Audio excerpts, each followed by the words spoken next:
வணக்கம். ஆன்டிஆக்சிடென்ட்ஸ் இந்த வார்த்தையை கேட்டாலே நமக்கு சத்தான பழங்கள், காய்கறிகள், ஆரோக்கியம்னு நல்ல விஷயங்கள் தான் ஞாபகத்துக்கு வரும். ஆனா இந்த நல்ல விஷயத்துக்குள்ளேயே ஒரு பெரிய முரண்பாடு ஒளிஞ்சிட்டு இருக்கு.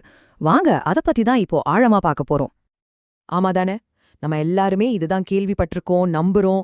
ஆன்டிஆக்சிடென்ட்ஸ்னா நம்ம உடம்புக்கு ரொம்ப நல்லது, நம்ம செல்களை பாதுகாக்கிற ஒரு சூப்பர் ஹீரோ மாதிரி அப்படிங்கிறது நம்ம மனசுல ஆழமா பதிஞ்ச ஒரு விஷயம். இதுதான் பொதுவான ஒரு நம்பிக்கை. ஆனா ஒரு நிமிஷம் யோசிச்சு பாருங்க, இத மட்டும்தானா முழு உண்மையும்? இல்ல இந்த கதைக்கு நாம கவனிக்க தவறின இன்னொரு பக்கம் இருக்குதா? ஒருவேளை நாம நினைக்கிற அளவுக்கு இது ஒரு சிம்பிளான விஷயம் இல்லையோ? சரி வாங்க, இப்போ அந்த முரண்பாட்டோட இன்னொரு பக்கத்தை பார்க்கலாம். அதாவது எந்த ஒரு பொருளையும் மருந்தா மாத்துறதும் விஷமா மாத்துறதும் அதோட அளவுல தான் இருக்கு. அப்போ இங்க ஒரு முக்கியமான கேள்வி வருது. நம்ம செல்களோட மிகப்பெரிய பாதுகாவலன், நம்மளோட நண்பன்னு நினைக்கிற இதே ஆன்டிஆக்சிடென்ட் சில நேரங்கள்ல நமக்கு எதிரியா மாற முடியுமா? இதுதான் நாம இப்ப பார்க்க போற விஷயத்தோட மையப்புள்ளி. இங்க பாருங்களேன், இது எவ்ளோ அழகா விளக்குது. ஒரு ஆன்டிஆக்சிடென்ட் கம்மியான அளவுல இருக்கும்போது அது நம்ம செல்களுக்கு ஒரு நல்ல நண்பன் மாதிரி பாதுகாக்குது.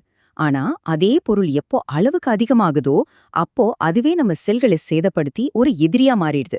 நண்பனா இருந்த ஒருத்தன் எப்படி எதிரியா மாறுறான்? ரொம்ப சிம்பிள், அளவு அதிகமாகும் போது. சரி, ஒரு ஹீரோ எப்படி இங்க வில்லனா மாறுவான்?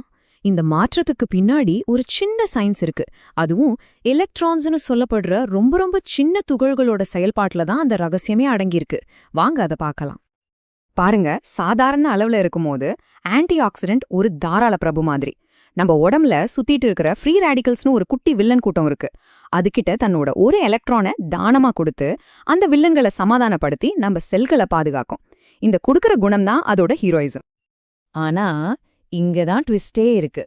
எப்போ அதோட அளவு அதிகமாகுதோ அப்போ நம்ம ஹீரோ அப்படியே யூ டர்ன் அடிச்சு வில்லனா மாறிடுறான். எலக்ட்ரானை தானமா கொடுக்கறத நிறுத்திட்டு நம்மளோட ஆரோக்கியமான செல்கள் கிட்ட இருந்து எலக்ட்ரான்களை திருட ஆரம்பிச்சிடுது. பாத்தீங்களா, கொடுத்த கை இப்போ எடுக்க ஆரம்பிக்குது. இது ஒரு டாமினோ எஃபெக்ட் மாதிரிங்க.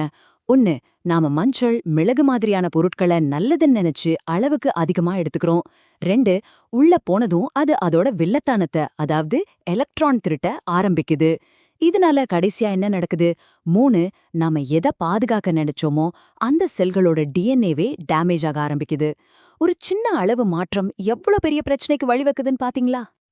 இதுல ரொம்ப ஆச்சரியமான விஷயம் என்னன்னா, நாம இப்போ சயின்ஸ் வச்சு பேசிட்டு இருக்கிற இந்த சிக்கலான விஷயத்த மைக்ரோஸ்கோப்பே இல்லாத காலத்துல நம்ம முன்னோர்கள் எவ்ளோ அழகா சிம்பிளா புரிஞ்சு வச்சிருந்தாங்க தெரியுமா?